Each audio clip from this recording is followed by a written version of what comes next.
Have you ever felt the good news of the Lord? Or maybe seen it, heard it?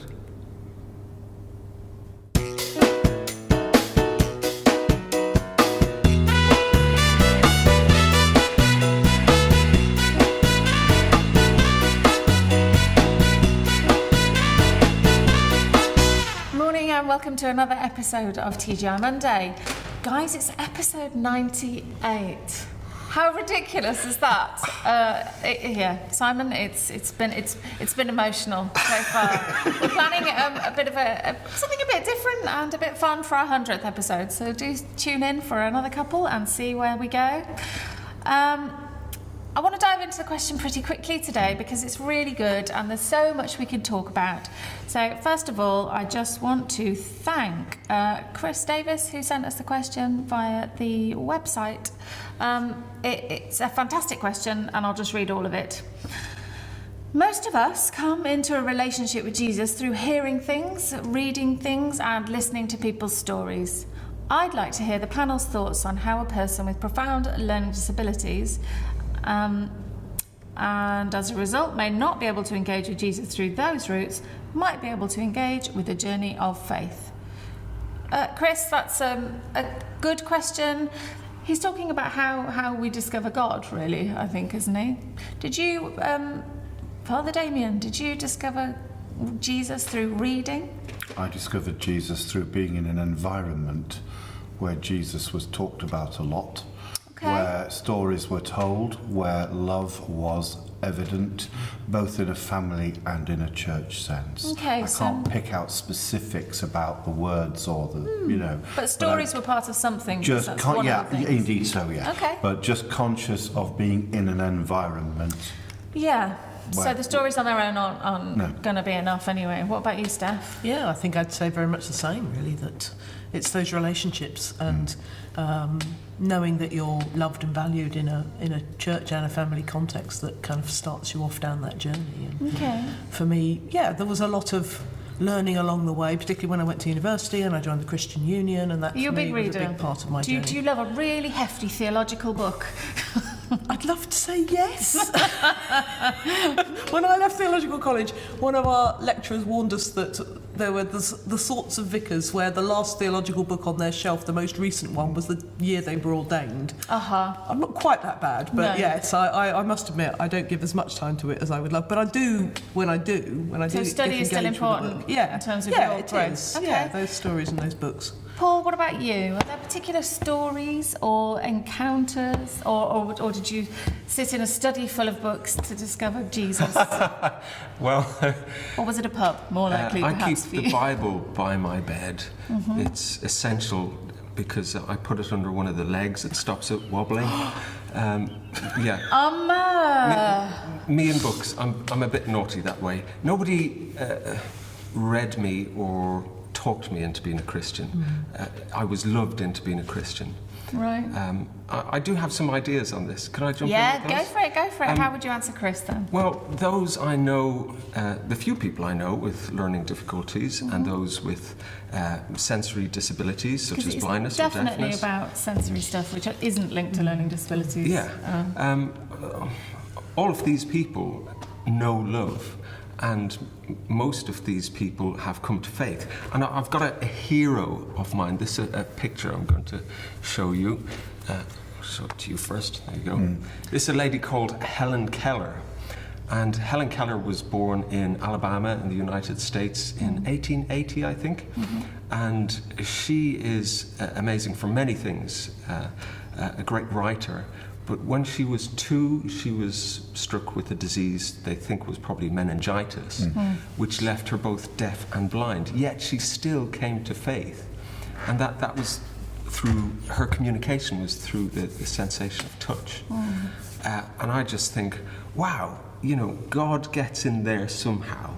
Well, and given that most people in the world actually aren't literate, or more aren't than are, then I think we can say quite confidently to Chris that reading certainly is not essential by any means, but the senses, I think, does raise quite a lot of interesting questions, because there are a lot of people, particularly in the the world that I live in as a part-time wheelchair user, but I know lots of disabled Christians, and there's something about encounter and senses that's really, really important. I mean, I also didn't grow up being told about Jesus particularly.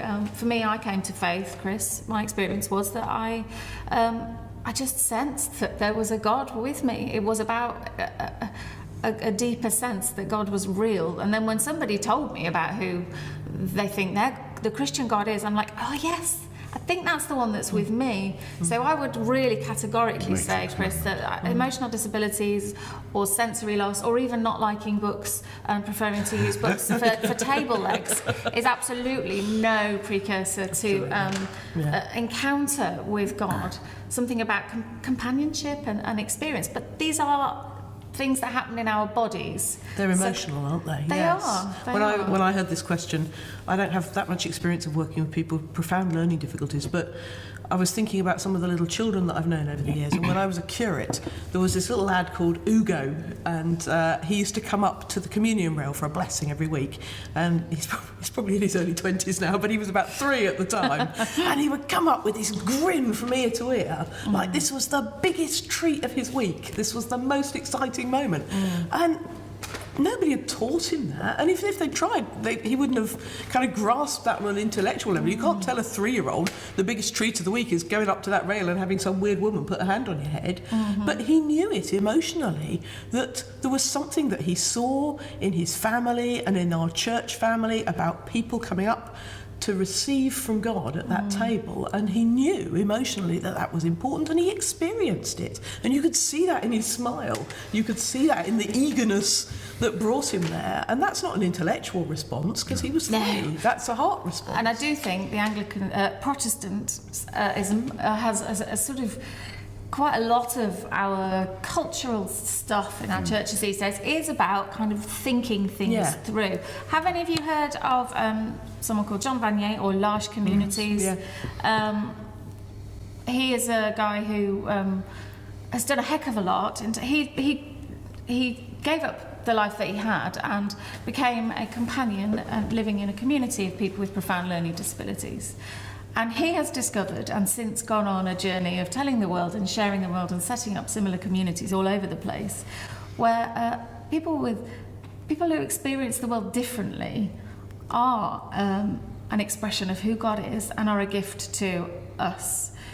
Someone was awarded a prize last year for a book about dementia, and it was about time, and that was John Swinton. So people who like reading and intellectually approaching these things, that he's the place to start looking as well.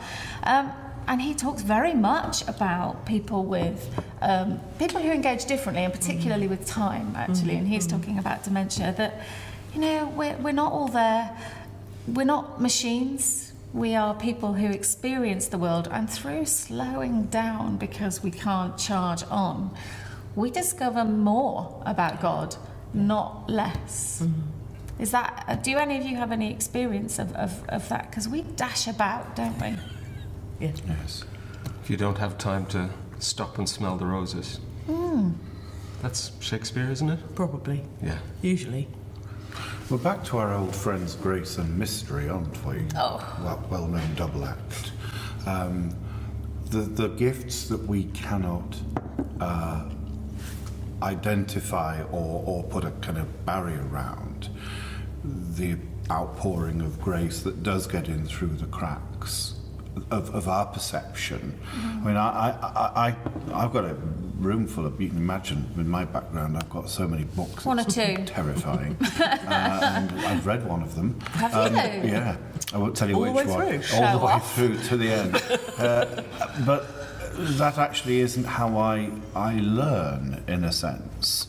I learn from a combination of things, and I suspect that the combination of things which happens when there is some form of disability or impairment is simply going to be different. God will just find another way, because God's in control of this. We tend to think that it's all about rather more sophisticated means of communicating, but God is infinitely better at this than we are. Yes. And it's possible that God, well, it's more than possible. I firmly believe that God is revealed through each person. Of course. And so whatever your unique gifts are, and struggles, I'm going to say, because what we tend to, we sometimes can do is idealise, oh, it's lovely, they. Actually, people suffer in lots of different ways, including those with profound learning difficulties or intellectual disabilities, and that's real as well. But I often experience God most profoundly when I'm struggling, or after a period of struggling and then resting and looking back. So I don't see why anybody should experience that differently, actually. We can't idealise.